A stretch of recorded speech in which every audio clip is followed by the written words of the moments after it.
मैं एक बार जगन्नाथपुरी गया था, आप भी गए होंगे। तो मैंने मंदिर के महंत को पूछा कि ये भगवान का प्रसाद, माने वहां दाल और चावल मिलता है प्रसाद के रूप में, वो मिट्टी की हांडी में क्यों बनाते हैं? तो उसने एक ही वाक्य कहा, मिट्टी पवित्र होती है। लेकिन वो जो नहीं कह पाया महंत, वो आपको मैं कहना चाहता हूं कि मिट्टी न सिर्फ पवित्र होती है, बल्कि मिट्टी सबसे ज्यादा वैज्ञानिक होती है। क्योंकि हमारा शरीर मिट्टी से बना है। हम जब मरते हैं ना और शरीर को जला देते हैं तो 20 ग्राम मिट्टी में बदल जाता है पूरा शरीर।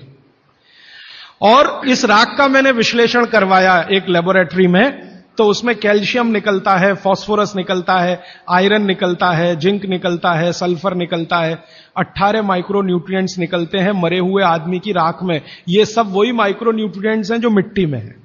तो महंत कहता है कि मिट्टी पवित्र है, इसलिए हम मिट्टी के बर्तन में ही दाल पकाते हैं, भगवान को पवित्र चीज ही देते हैं, अपवित्र चीज भगवान को नहीं दे सकते। वो बहुत वैज्ञानिक स्टेटमेंट है, बस इतना ही है कि वो उसको एक्सप्लेन नहीं कर सकता।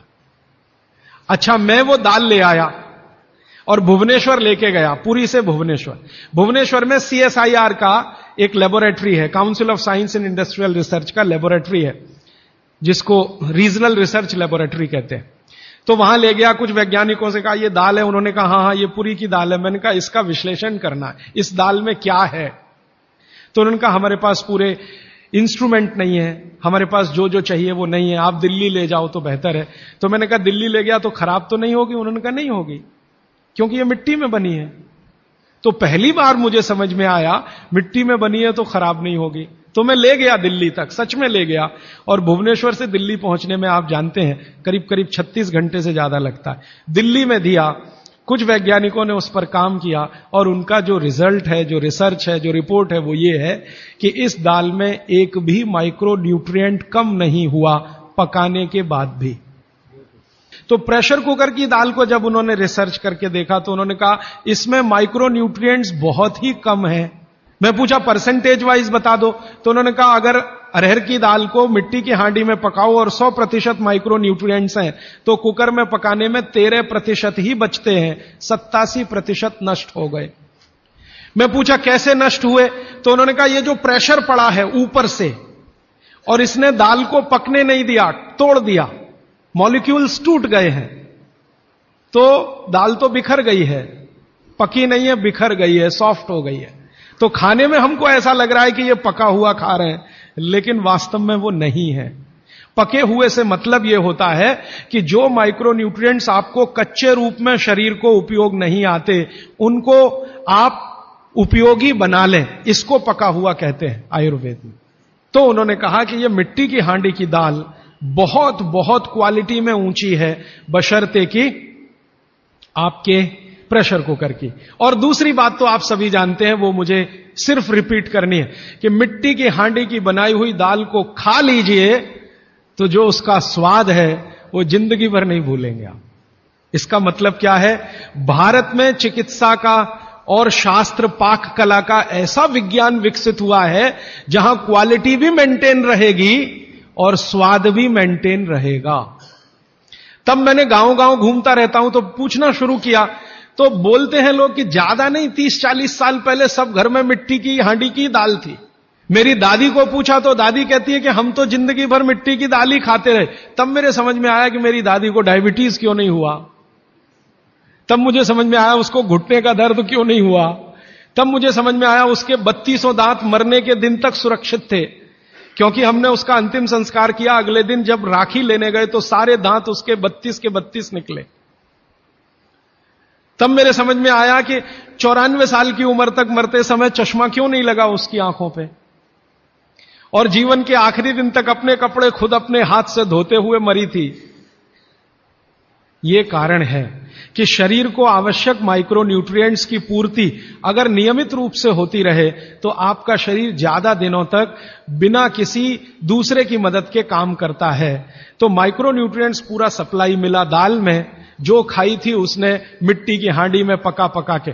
और न सिर्फ दाल पकाती थी वो मिट्टी की हांडी में, बल्कि दूध भी मिट्टी की हांडी में पकाती थी। घी भी मिट्टी की हांडी से ही निकालती थी, दही का मट्ठा भी मिट्टी की हांडी में ही बनता था। अब मेरे समझ में आया कि हजारों साल से मिट्टी के बर्तन क्यों इस देश में आए। हम भी एल्यूमिनियम बना सकते थे। हिंदुस्तान में बॉक्साइट के खजाने भरे पड़े हैं। कर्नाटक बहुत बड़ा भंडार, तमिलनाडु, आंध्र प्रदेश बॉक्साइट के बड़े भंडार हैं। हम भी बना सकते थे, अगर बॉक्साइट है तो एल्यूमिनियम बनाना कोई मुश्किल काम नहीं है, लेकिन हमने नहीं बनाया क्योंकि उसकी जरूरत नहीं थी। इसलिए कुम्हारों की एक पूरी की पूरी जमात इस देश में खड़ी की गई कि तुमको भैया मिट्टी के ही बर्तन बनाने हैं। माने तुमसे बड़ा वैज्ञानिक कौन।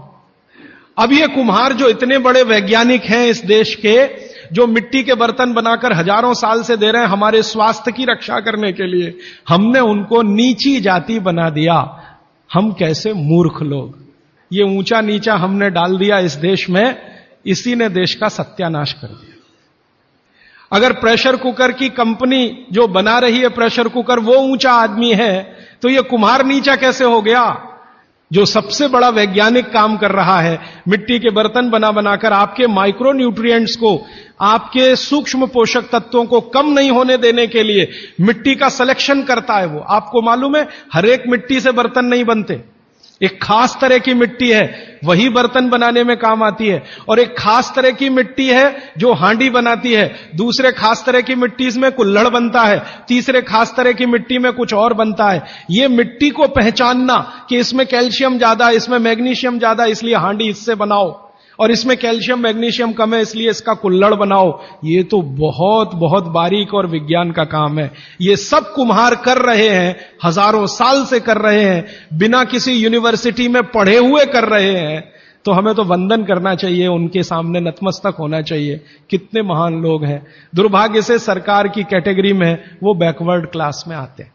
और सबसे मजे की बात कि ये हांडी जब खत्म होगी, माने इसकी लाइफ पूरी हो जाएगी, तो ये हांडी फिर मिट्टी में मिल जाएगी और फिर वही मिट्टी से हांडी बन जाएगी। दुनिया में ऐसी कोई वस्तु नहीं है। प्रेशर कुकर के बारे में तो नहीं कह सकते आप, बायोडिग्रेडेबल है। तो आप भी कर लीजिए ये काम, प्रेशर कुकर निकालिए, मिट्टी की हांडी ले आइए। तो आप कहेंगे जी दाल देर में पकेगी, सिद्धांत ही वही है दाल का, तो जो देर में खेत में पकी है वो देर में घर में भी पकेगी। आप कहें जी मिट्टी की हांडी के बाद अगर कोई चीज है, तो हमारे यहां एक मेटल बनता है जिसको आप लोग कहते हैं एलॉय है, कांसा। तीसरा सबसे अच्छा माना जाता है पीतल। अब ये कांसे और पीतल में भी हमने काम कर लिया कि अरहर की दाल को कांसे के बर्तन में पकाएं तो उसके सिर्फ 3% माइक्रो न्यूट्रिएंट कम होते हैं, 97% मेंटेन रहते हैं। पीतल के भगोने में पकाएं तो 7% कम होते हैं, 93% बचे रहते हैं। लेकिन प्रेशर कुकर में बनाएं तो सिर्फ 7% बचते हैं, बाकी खत्म होते हैं। अब आप तय कर लीजिए, आपको लाइफ में क्वालिटी चाहिए तो आपको मिट्टी की हांडी की तरफ ही जाना पड़ेगा, माने भारत की तरफ वापस लौटना पड़ेगा, इंडिया से। अभी हम हैं इंडिया में, जो बनाया अंग्रेजों ने या बना दिया अमरीकियों ने, इस इंडिया से निकल के भारत की यात्रा करनी पड़ेगी। और मैंने पिछले 1-2 वर्षों में ये बातें गांव गांव में कहना शुरू किया है, तो इसका परिणाम पता है क्या, कि कुम्हारों की इज्जत बढ़ गई है गांव में।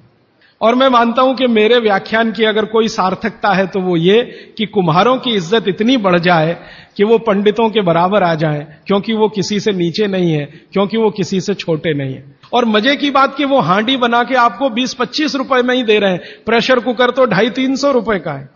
मैं होम्योपैथी की भी चिकित्सा करता हूं, तो बहुत सारे पेशेंट मुझे फोन करते हैं, राजीव भाई ये।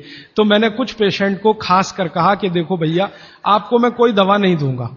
तो कहने लगे फिर बीमारी कैसे ठीक होगी। मैंने कहा एक ही काम करो, मिट्टी की दाल खाना शुरू करो, मिट्टी की हांडी में रखी हुई दाल खाना शुरू करो। चावल खाना है तो मिट्टी की हांडी का। कहने लगे राजीव भाई कौन करेगा ये सब। मैंने कहा आपकी बीवी करेगी या आप करोगे। अगर जिंदगी चाहिए तो झक मार के आप करोगे, नहीं तो अमेरिका जाओ, कनाडा जाओ, जर्मनी जाओ, लाखों रुपए खर्च करो, फिर भी झक मार के वापस आओ। तो मेरे पास कुछ डायबिटीज के क्रोनिक पेशेंट हैं, बहुत क्रोनिक, जिनका शुगर यूनिट 480 के ऊपर है। ऐसे 100 से ज्यादा पेशेंट, वो 8 से 9 महीना हो गया नियमित रूप से मिट्टी की दाल और मिट्टी का चावल, माने हांडी की दाल और हांडी का चावल, हांडी की खिचड़ी नियमित रूप से खा रहे हैं। और अब तो उन्होंने मिट्टी का तवा भी ले आया अपने घर में रोटी बनाने के लिए। बाजरे की रोटी बहुत अच्छी बनती है इस मिट्टी के तवे पे, तो रोटी भी उसी की खा रहे हैं। 8 महीने के बाद सबका शुगर टेस्ट किया है तो 480 यूनिट वाला अभी 180 यूनिट पे है, बिना किसी मेडिसिन के, बिना किसी इंजेक्शन के, बिना किसी टॉनिक के। और होम्योपैथी की कोई दवा नहीं दी मैंने उनको।